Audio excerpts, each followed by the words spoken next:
परिचय। बच्चों, आज हम साम्यावस्था के बारे में जानेंगे। भौतिक साम्य में किसी निकाय की वह साम्यावस्था समाहित है जिसमें उसका प्रावस्था रूपांतरण होता है। उदाहरण के लिए नमक की घुलनशीलता, जल का वाष्पीकरण आदि। कैल्शियम कार्बोनेट का विघटन या हाइड्रोजन और आयोडीन के बीच अभिक्रिया जैसी रासायनिक प्रक्रियाओं में साम्य रासायनिक साम्य कहलाता है। सामान्य भौतिक साम्यावस्थाएं हैं ठोस और द्रव, द्रव और गैस, ठोस और गैस।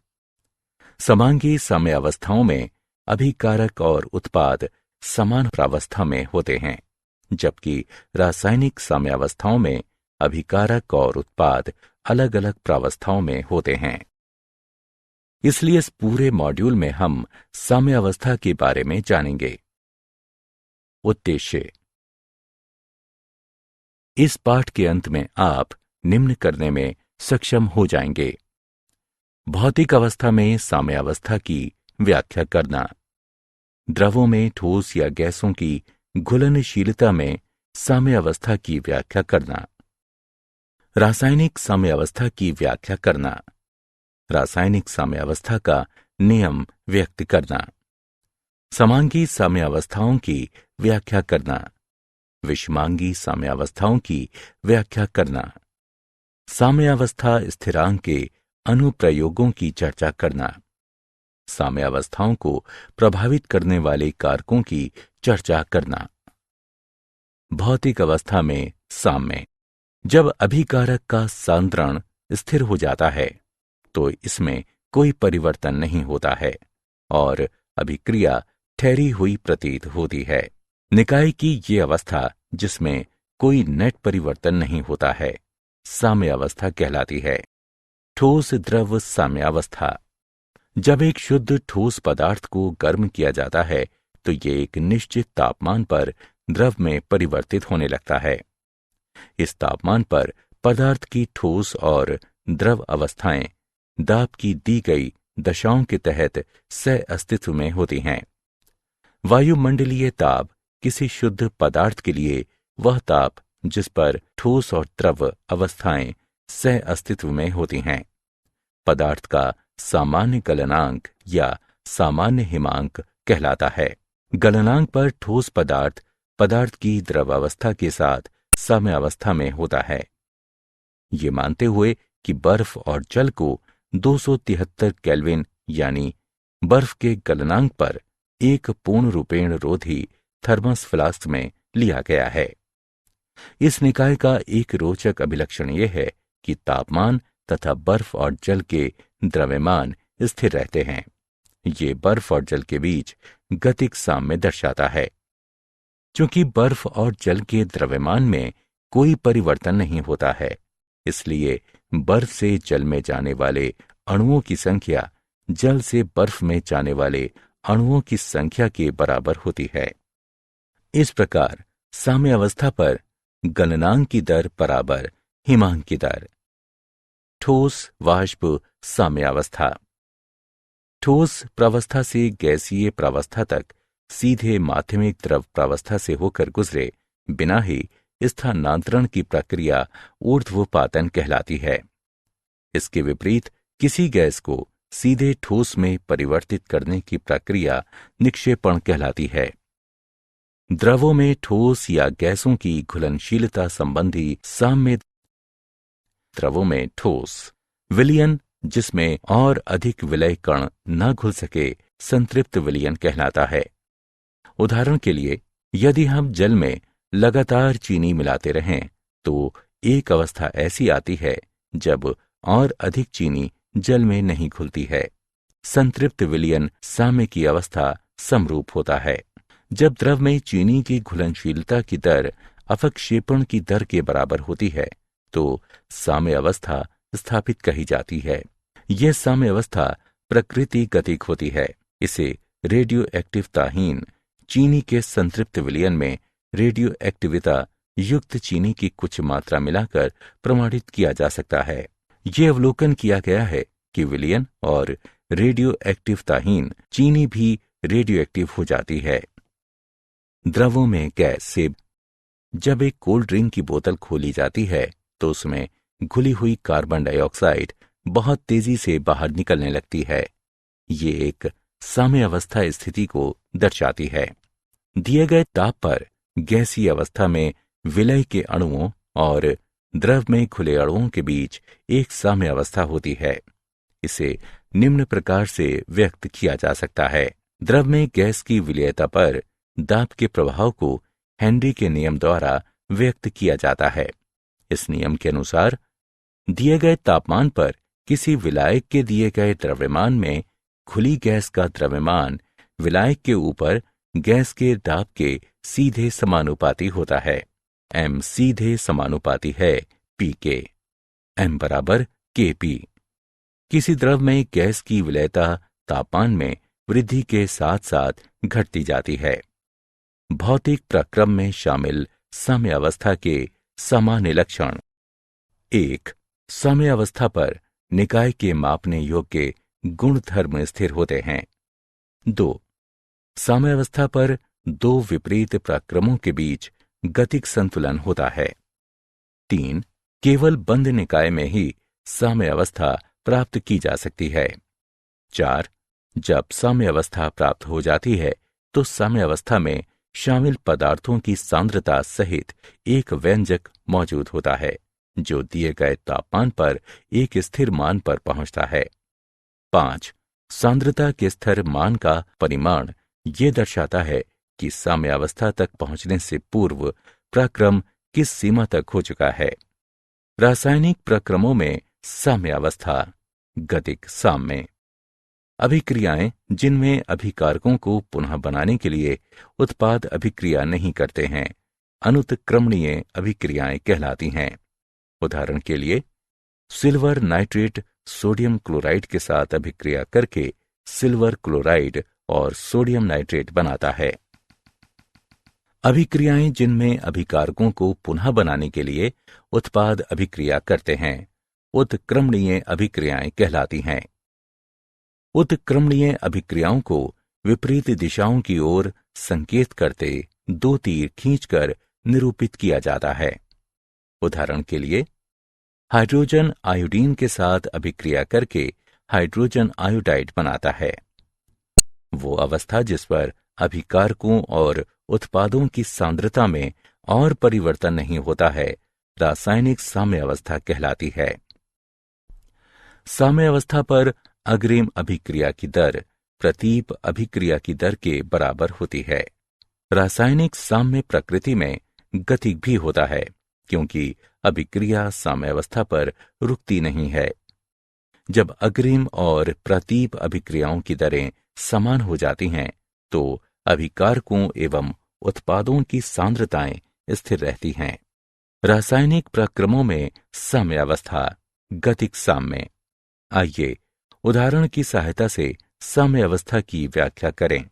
जब कैल्शियम कार्बोनेट को एक बंद निर्वातित पात्र में 1073 केल्विन तक गर्म किया जाता है तो ये कैल्शियम ऑक्साइड और कार्बन डाइऑक्साइड गैस उत्पन्न करने के लिए अपघटित होने लगता है। कार्बन डाइऑक्साइड दाब में वृद्धि करती है।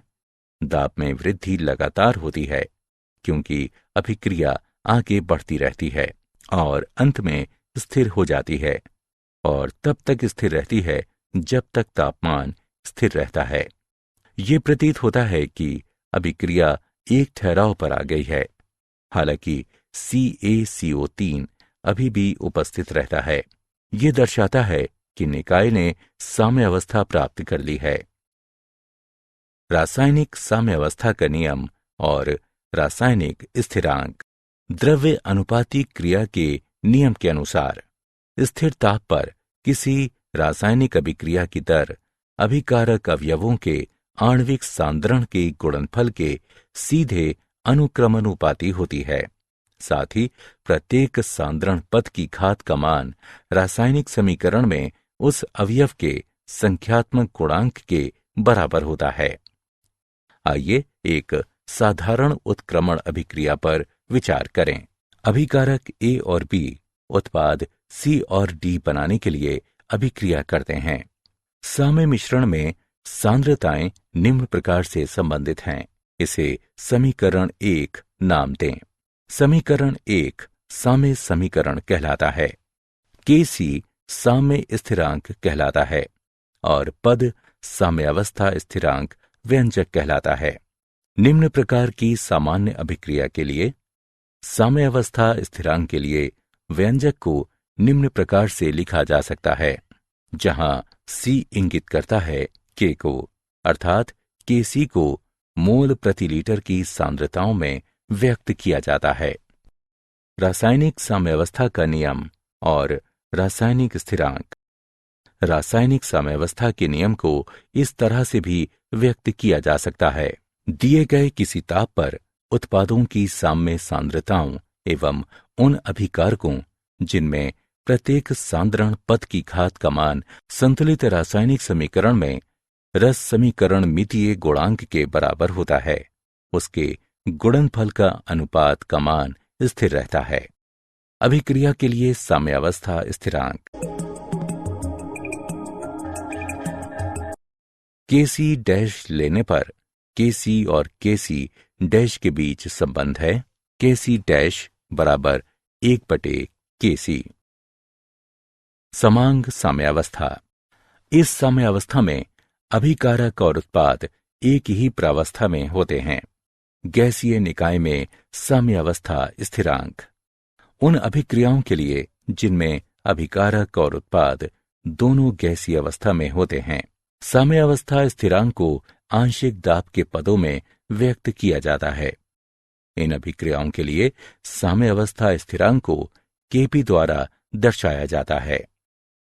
आदर्श गैस समीकरण है PV बराबर nRT, P बराबर n/V RT, जहां P पास्कल में दाब, n गैस के मोलों की संख्या, Vm घन में आयतन है, T केल्विन में तापमान है और R बराबर 0.831 बार लीटर प्रति मोल केल्विन। n/V को मोल प्रति लीटर में सांद्रता C के रूप में और P को बार में व्यक्त किया जा सकता है, इसलिए P बराबर CRT। सामान्य अभिक्रिया के लिए Kp का मान है, जहां C Da और B के क्रमशः Pc, Pd, Pa, Pb आंशिक दाब है और इसे हल किया जा सकता है। Kp और Kc के बीच संबंध है Kp और Kc गुणा RT की घात डेल्टा n, जहां संतुलित रासायनिक समीकरण में डेल्टा n बराबर गैसीय उत्पादों के मोलों की संख्या, गैसीय अभिकारकों के मोलों की संख्या, दाब को बार में व्यक्त किया गया है। विषमांग साम्यावस्था। साम्यावस्था जिसमें शामिल पदार्थ विभिन्न प्रावस्था में उपस्थित होते हैं, विषमांग साम्यावस्था कहलाती है। उदाहरण के लिए, जब नीचे दर्शाए गए रूप में गैस के साथ द्रव साम्यावस्था में होता है, साम्यावस्था स्थिरांक निम्न है। शुद्ध द्रव की सांद्रता 1 है, अर्थात द्रव रूप में H2O बराबर 1। इसलिए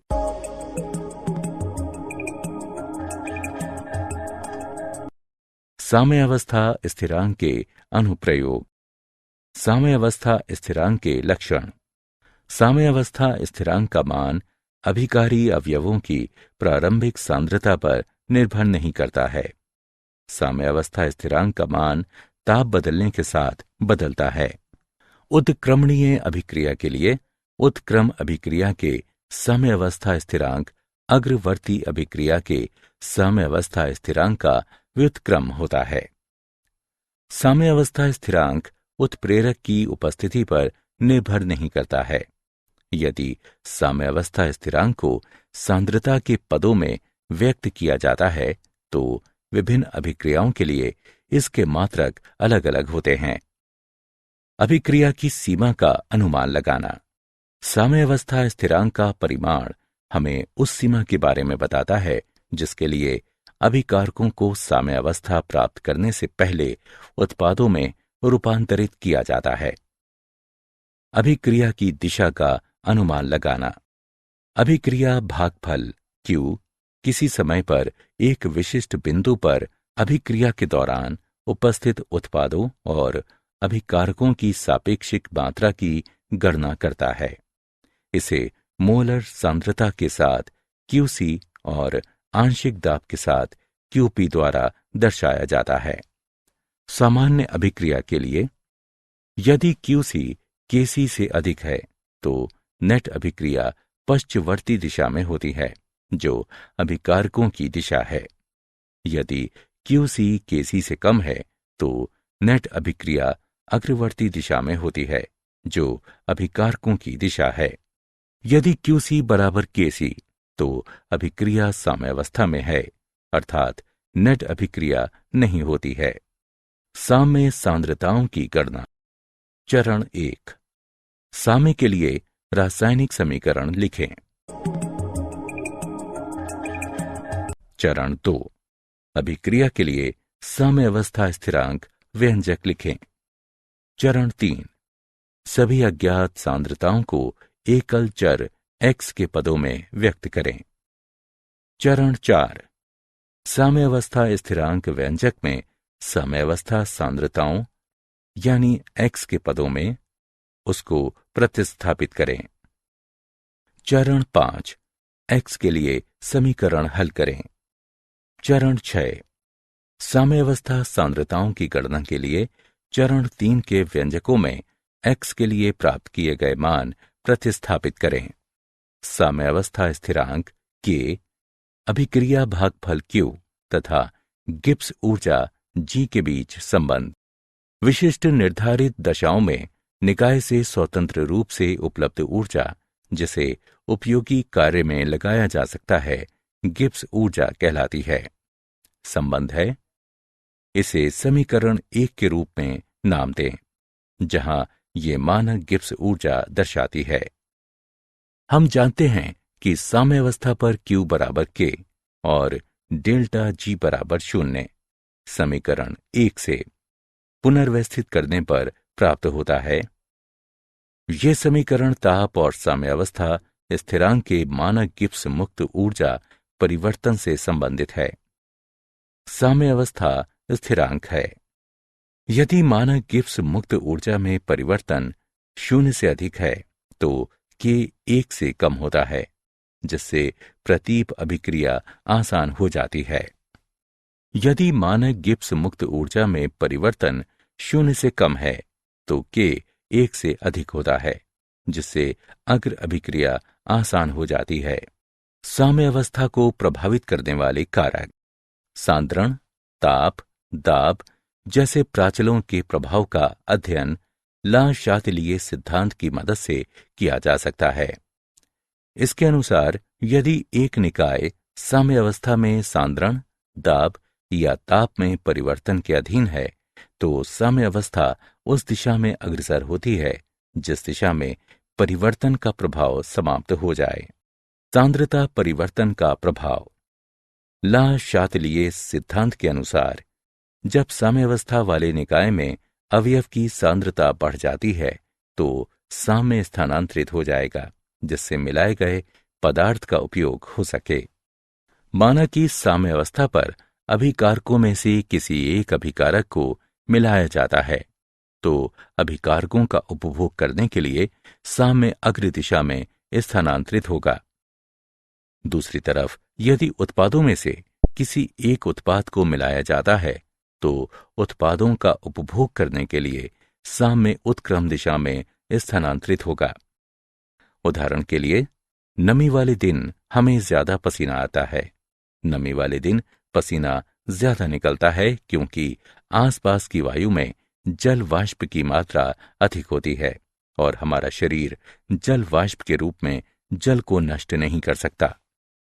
साम्यावस्था को प्रभावित करने वाले कारक। दाब परिवर्तन का प्रभाव। ला शातिलिये सिद्धांत के अनुसार वाह्य दाब में वृद्धि साम्यावस्था को इस प्रकार से प्रभावित करेगी कि दाब कम हो जाए। इसका अर्थ है कि साम्य उस दिशा की ओर स्थानांतरित होगा जिस तरफ गैसीय पदार्थों के मोलों की संख्या सबसे कम है उदाहरण के लिए, यदि हम दाब में वृद्धि करते हैं तो निकाय द्वारा घेरा गया आयतन घट जाता है और प्रति इकाई मोलों की संख्या बढ़ जाती है। ये प्रभाव संभारित किया जा सकता है। यदि साम्य उस दिशा में स्थानांतरित होता है जिस तरफ मोलों की संख्या कम होती है, इसलिए दाब बढ़ जाता है। इस स्थिति में साम्य अग्र दिशा में अग्रसर होगा। अक्रिय गैस के योग का प्रभाव। स्थिर आयतन पर अक्रिय गैस निकाय का कुल दाब बढ़ा देती है, लेकिन अभिकारकों एवं उत्पादों का आंशिक दाब समान रहता है और साम्यावस्था अपरिवर्तित रहती है।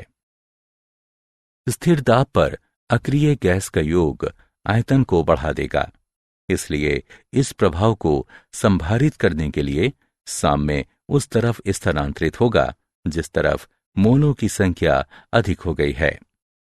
उदाहरण के लिए, स्थिर दाब पर अक्रिय गैस का योग साम्य को उत्क्रम दिशा की ओर अग्रसर करेगा।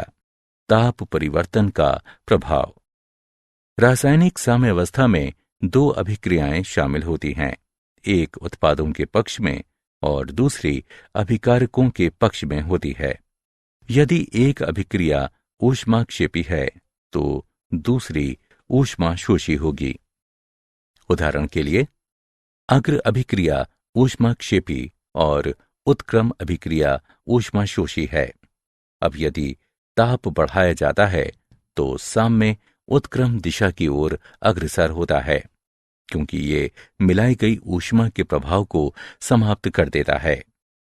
यदि ताप घटाया जाता है तो साम्य अग्र दिशा में स्थानांतरित होगा, इसलिए निम्न तापमान अमोनिया के निर्माण के पक्ष में होगा।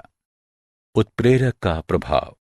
उत्प्रेरक की उपस्थिति साम्यावस्था को प्रभावित नहीं करती है, क्योंकि ये अग्र तथा उत्क्रम अभिक्रिया की दर को समान सीमा तक बढ़ा देता है। अभिक्रिया है।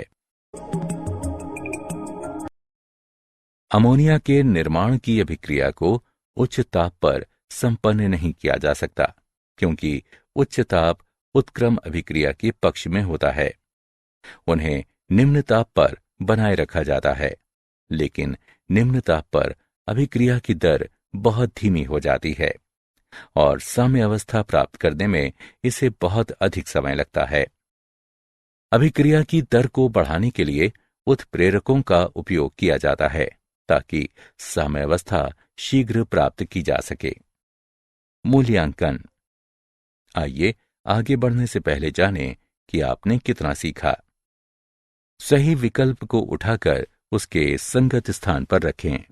क्या आप जानते हैं, डॉक्टर डिएगो डोंजिस एरोस्पेस इंजीनियरिंग विभाग में सहायक प्रोफेसर के नेतृत्व में एक अनुसंधान टीम को तापीय असाम्यावस्था की उपस्थिति में अशांत प्रवाहों की जटिल अन्योन्य क्रिया के अध्ययन के लिए air force office of scientific research यानी AFOSR द्वारा $2.2 मिलियन का पुरस्कार प्रदान किया गया। बुनियादी अनुसंधान पहल BRI पुरस्कार अशांत प्रवाहों पर तापीय एवं यांत्रिक असाम्यावस्था प्रभावों, विशेष रूप से सीधे संख्यात्मक अनुकरणों, आणविक अनुकरणों एवं प्रयोगों के द्वारा ऊर्जा विनिमय के लिए मौलिक तंत्र में अध्ययन के लिए दिया गया है। सारांश। आइए हमने जो कुछ सीखा है उसे संक्षेप में दोहराएं। जब अभिकारक का सांद्रण स्थिर हो जाता है तो इसमें कोई परिवर्तन नहीं होता है और अभिक्रिया रुकी हुई प्रतीत होती है। निकाय की ये अवस्था जिसमें कोई नेट परिवर्तन नहीं होता है साम्यावस्था कहलाती है। गलनांक पर ठोस पदार्थ पदार्थ की द्रवावस्था के साथ साम्यावस्था में होता है। द्रव और वाष्प अवस्था के बीच साम्यावस्था में वाष्पीकरण की दर बराबर संघनन की दर।